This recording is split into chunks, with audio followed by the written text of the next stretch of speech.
Good morning and welcome to the first Brain Blinkers bullet point of 2019. It's the 1st of February. I didn't think it would take this long, but I've been extremely busy launching some new products.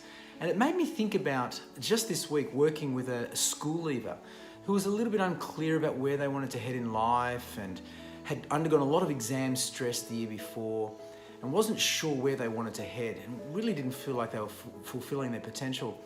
Worked with this young man who is full of ability and got him a little bit straight after about an hour, and it made me think, how often do we need that little iron out? Whether it's a chat to a friend or a relative or a boss indeed, early on in the year, this time of year where it's a little bit hard to re-engage, you know, as per my newsletter from this week, talking about those gears in the brain not just sort of engaging very well.